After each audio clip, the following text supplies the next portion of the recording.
উত্তরণের ডিজিটাল বুকে তোমাদের সবাইকে স্বাগত। আমি তোমাদের মাস্টারমশাই প্রদীপ কুমার বসাক। আমরা দেখতে দেখতে বেশ কয়েকটি অধ্যায় পেরিয়ে এসেছি আমাদের ইতিহাস বই, উচ্চ মাধ্যমিক ইতিহাস স্বদেশ এবং বিশ্বের।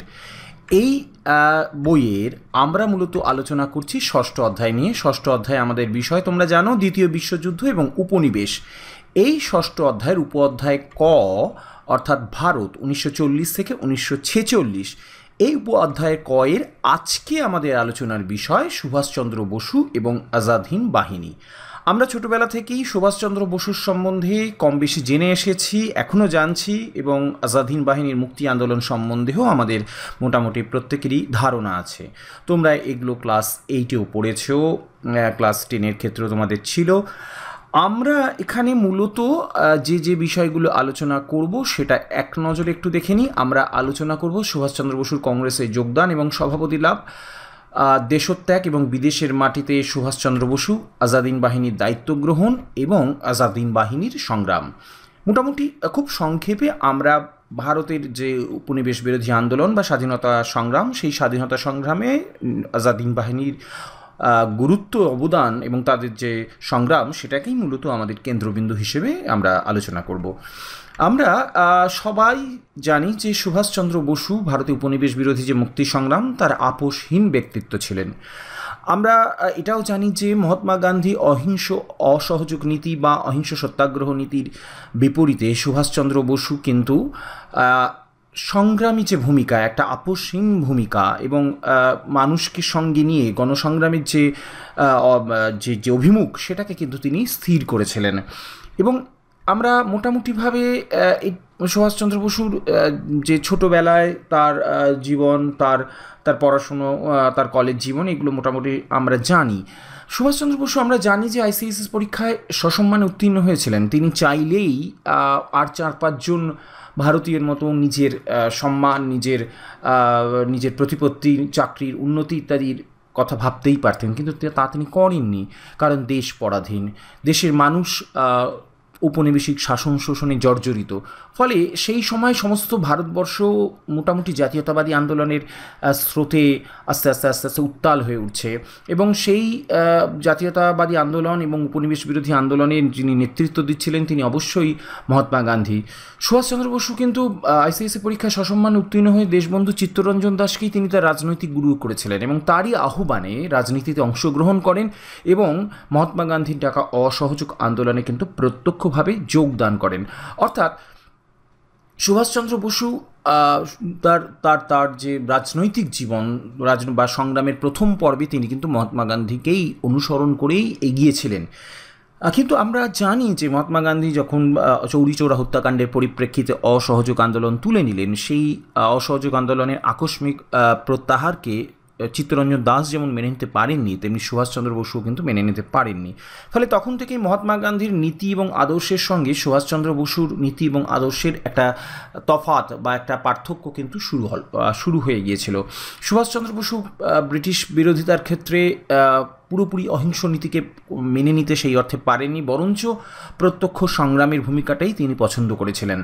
যদিও সেই সময়ে, অর্থাৎ আইন অমান্য আন্দোলনের আগে পর্যন্ত, সেই অর্থে মহাত্মা গান্ধীর সঙ্গে বা তার নীতি বা পথের সঙ্গে সুভাষচন্দ্র বসুর নীতি বা পথের খুব একটা যে বিরোধ হয়েছিল তেমনটি নয়। বরঞ্চ এটা বলা ভালো যে সুভাষচন্দ্র বসু তার আপন ব্যক্তিত্ব, তার নেতৃত্বের যে জোর এবং তার সাংগঠনিক ক্ষমতার জেরে শুধুমাত্র বাংলায় নয়, সমগ্র ভারতবর্ষে তিনি তার জনপ্রিয়তা অর্জন করেছিলেন এবং কংগ্রেসের একেবারে প্রথম সারির নেতাদের মধ্যে তিনি অগ্রগণ্য ব্যক্তি হয়ে উঠেছিলেন। সুভাষচন্দ্র বসুর ব্যক্তিত্বের কাছে সেই সময় অনেকেই ম্লান হয়ে গিয়েছিলেন। সুভাষচন্দ্র বসু তার ব্যক্তিত্ব এবং সুযোগ্য নেতৃত্বের সুবাদে 1938 খ্রিস্টাব্দে হরিপুরায় অধিবেশনের সভাপতি মনোনীত হন এবং 1939 খ্রিস্টাব্দের ত্রিপুরী অধিবেশনে পাট্টাভি সীতারামাইয়াকে পরাজিত করে সুভাষচন্দ্র বসু পুনরায় সভাপতি নির্বাচিত হন। সুভাষচন্দ্র বসুর এই যে উত্থান বা তার যে কর্মসূচি, তার যে নীতি বা আদর্শ, এটা মহাত্মা গান্ধী পুরোপুরিভাবে মেনে নিতে পারেননি এবং তিনি চানওনি যে সুভাষচন্দ্র বসু পুরো কংগ্রেসকে পুরোপুরিভাবে নিজের মতো করে চালনা করুক। ফলে তার সঙ্গে মহাত্মা গান্ধীর সঙ্গে সুভাষচন্দ্র বসুর যে আদর্শগত বিরোধ, সেটা কিন্তু বিরোধটা প্রকাশ্যে আসে 1939 খ্রিস্টাব্দের পর। গান্ধীজির অসহযোগিতার ফলে সুভাষচন্দ্র বসু কংগ্রেস ত্যাগ করেন, কারণ কংগ্রেসে তার পক্ষে কাজ চালিয়ে যাওয়া, সভাপতি হিসেবে কাজ চালিয়ে যাওয়া সম্ভব ছিল না। 1939 খ্রিস্টাব্দের 3রা মে তিনি ফরওয়ার্ড ব্লক নামে একটি রাজনৈতিক দল গঠন করেন। গান্ধীজির নির্দেশে আগস্ট মাসে সুভাষচন্দ্র বসুকে বঙ্গীয় কংগ্রেসের সভাপতি পদ থেকে বহিষ্কার করা হয়। অর্থাৎ যে মানুষটা দেশের জন্য নিজের প্রায় সব কিছুই বিসর্জন দিলেন, তাকে কিন্তু কংগ্রেসে রাখা হলো না বা তিনি থাকতে পারলেন না, কিন্তু তিনি অনমনীয়। সুভাষচন্দ্র বসু বলেই বোধহয় এটা সম্ভব যে তিনি কিন্তু তার যে নিজস্ব দৃষ্টিকোণ বা দৃষ্টিভঙ্গিতে অটল ছিলেন, এবং ফলে তিনি ফরওয়ার্ড ব্লক তৈরি করেন এবং নিজের মতো করে রাজনৈতিক আন্দোলন কিন্তু গড়ে তোলার চেষ্টা করেন। কিন্তু সমস্যাটা হলো যে সেই সময় ব্রিটিশ সরকারের কাছে মহাত্মা গান্ধীর থেকেও অনেক বেশি গুরুত্বপূর্ণ ছিল সুভাষচন্দ্র বসু, বা ব্রিটিশ সরকার বলা ভালো অনেকটাই আতঙ্কিত হয়ে পড়েছিলেন সুভাষচন্দ্র বসুর রাজনৈতিক উত্থান এবং তার পদক্ষেপ নিয়ে। ফলে সুভাষচন্দ্র বসুকে গ্রেপ্তার করা হয় এবং তিনি অসুস্থ হয়ে পড়েন। তখন তাকে বাড়িতে নজরবন্দি করে রাখা হয়। কিন্তু সুভাষচন্দ্র বসু হার মানার মানুষ নন। তিনি ব্রিটিশদের নজরবন্দি হয়ে নিজের শক্তি ক্ষয় করতে চাননি। ফলে ব্রিটিশ প্রশাসন এবং পুলিশের চোখে ধুলো দিয়ে 1941 খ্রিস্টাব্দের 17ই জানুয়ারি তিনি গভীর রাতে গৃহত্যাগ করেন। প্রথমে তিনি কাবুলে যান, তারপরে কাবুল থেকে রাশিয়া হয়ে জার্মানির রাজধানী বার্লিনে পৌঁছন। সুভাষচন্দ্র বসু চেয়েছিলেন কাঁটা দিয়ে কাঁটা তুলতে, অর্থাৎ আমাদের মাথায় রাখতে হবে সেই সময় দ্বিতীয় বিশ্বযুদ্ধ শুরু হয়ে গেছে। দ্বিতীয় বিশ্বযুদ্ধের দুই প্রতিপক্ষ, একদিকে ইংল্যান্ড, ফ্রান্স, রাশিয়া, অন্যদিকে জার্মানি, জাপান এবং ইটালি। ফলে সুভাষচন্দ্র বসু চেয়েছিলেন কাঁটা দিয়ে কাঁটা তুলতে, অর্থাৎ ইংল্যান্ডের বিপ্রতি পেয়ে সেই জার্মানির সাহায্যে তিনি ইংল্যান্ডের ওপর চাপ তৈরি করতে চেয়েছিলেন, এবং সেই উদ্দেশ্য নিয়েই তিনি কিন্তু বার্লিনে পৌঁছেছিলেন। এবং আমরা জানি যে বার্লিনে তিনি সাক্ষাৎও করেছিলেন হিটলারের সঙ্গে, এমনকি মুসোলিনির সঙ্গেও তার সাক্ষাৎ হয়। কিন্তু তাদের দেওয়া যে শর্ত, সেই শর্ত সুভাষচন্দ্র বসুর পক্ষে মানা সম্ভব হয়নি। এত প্রতিবন্ধকতা সত্ত্বেও 1942 খ্রিস্টাব্দের জানুয়ারিতে সুভাষচন্দ্র বসু আজাদ হিন্দুস্তান নামে একটি বেতার কেন্দ্র স্থাপন করেন। ডিসেম্বর মাসে জার্মানির হাতে বন্দী প্রায় 400 জন ভারতীয় সেনাদের নিয়ে গঠন করেন ফ্রি ইন্ডিয়া লিজিয়ন। এই সেনাবাহিনীর সদস্যরাই তাকে নেতাজি অভিধায় ভূষিত করেন। আমরা এই যে নেতাজি সুভাষচন্দ্র বসু বলি, এই যে নেতাজি কথাটা কিন্তু আসলে এই সময় তিনি পাচ্ছেন বা এই সময় তাকে দেওয়া হচ্ছে। এরপর থেকে কিন্তু সুভাষচন্দ্র বসু নেতাজি নামেই কিন্তু অধিক পরিচিত হয়ে উঠছেন।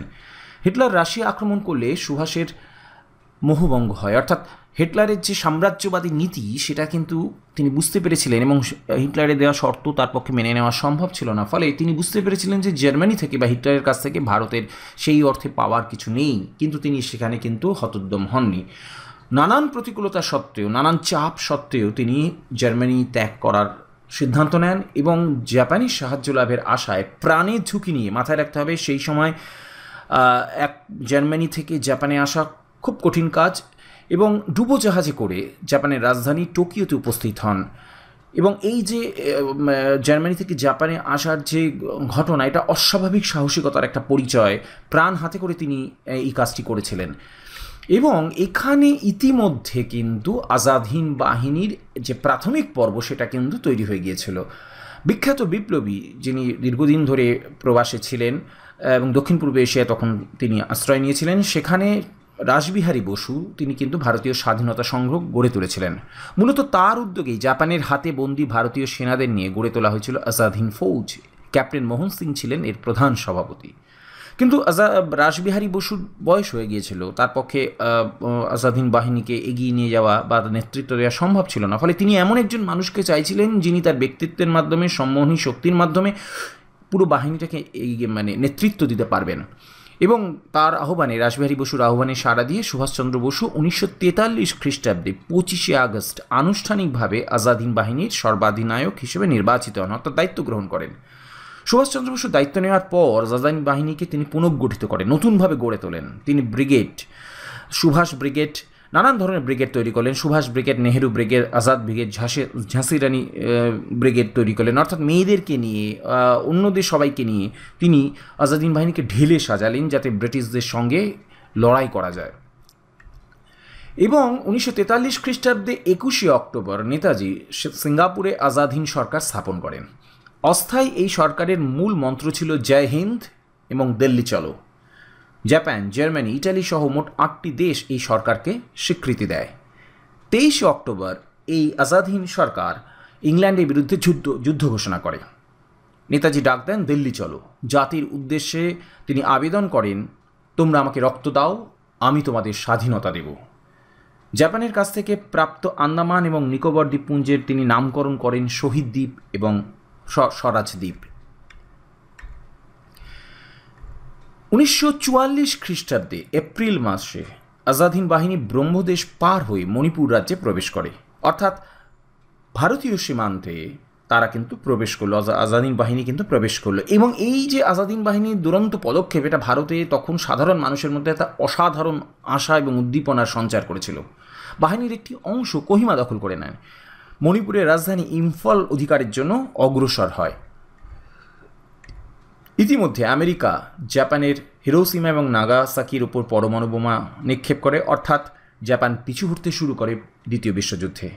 অন্যদিকে প্রবল বর্ষণে আজাদ হিন্দ বাহিনীও পিছু হটা শুরু করে। ফলে যে সাহায্য বা সহযোগিতা জাপানের কাছ থেকে এতদিন ধরে আজাদ হিন্দ বাহিনী পেয়ে আসছিল, সেই সাহায্য কিন্তু এখন আর পাওয়া সম্ভব হলো না। সামরিক সাহায্য, রসদ, ওষুধপত্র সমস্ত দিক থেকে একটা ঘাটতি দেখা দিল। অন্যদিকে ওই যে এই অঞ্চলে অর্থাৎ বার্মা সীমান্তে একটা প্রবল প্রাকৃতিক দুর্যোগ শুরু হয়, নানান মানে আঘাতে প্রত্যাঘাতে এবং সবচেয়ে বড় কথা বিভিন্ন রকমভাবে অসুখের আক্রমণে আজাদ হিন্দ বাহিনীর বহু সৈনিকের মৃত্যু হয়। 1945 খ্রিস্টাব্দে জাপান মিত্রশক্তির কাছে আত্মসমর্পণ করেন। ফলে সুভাষচন্দ্র বসু বুঝতে পেরেছিলেন যে জাপানের কাছ থেকে আর বিশেষ কোনো সাহায্য পাওয়া যাবে না এবং তার একার পক্ষেও এই অসম লড়াই চালিয়ে যাওয়া সম্ভব নয়। অথচ তিনি কিন্তু মানে আত্মসমর্পণ সেই অর্থে বা ধরা দেয়া এটার কথা তিনি ভাবতে পারেননি। তখনও তিনি চেয়েছিলেন যে অন্য কোথাও থেকে যদি সাহায্য পাওয়া যায়, যদি রাশিয়া থেকে সাহায্য পাওয়া যায় বা অন্য কারো কাছ থেকে সাহায্য পাওয়া যায়, তার চেষ্টা চালাতেই হবে। ফলে তিনি চেষ্টা করেছিলেন অন্য দেশে যাওয়ার। 1945 খ্রিস্টাব্দে 18ই আগস্ট তাইওয়ানের তাইহুক বিমানবন্দর থেকে তিনি রওনা দেন একটা বিমানে, কিন্তু ঘটনাচক্রে সেই বিমান দুর্ঘটনায় পড়ে এবং অনেকে বলেন যে সুভাষচন্দ্র বসু সেই বিমান দুর্ঘটনায় মারা যান, যদিও এখনও পর্যন্ত তার মৃত্যু সুনিশ্চিতভাবে প্রমাণিত হয়নি। আসলে যারা সত্যিকারের দেশপ্রেমিক বীর, যারা দেশের জন্য সারা জীবন নিজের সমস্ত কিছু নিবেদন করেছেন, তাদের কখনো মৃত্যু হয় না। তাদের হয়তো দৈহিক মৃত্যু হতে পারে, কিন্তু তাদের চিন্তা, তাদের সংকল্প, তাদের স্বপ্ন, সেগুলো কিন্তু আমাদের মধ্যে থেকেই যায়। ফলে প্রিয় ছাত্রছাত্রী, তোমরা যারা এতক্ষণ ধরে ভিডিওটি দেখলে, তোমাদের প্রত্যেককে ধন্যবাদ জানাচ্ছি, আপনাদেরকেও ধন্যবাদ জানাচ্ছি। আমরা দ্রুত ফিরে আসছি আরও অনেক ভিডিও নিয়ে। আপনারা প্রত্যেকে সুস্থ থাকুন, ভালো থাকুন, আনন্দে থাকুন। ধন্যবাদ।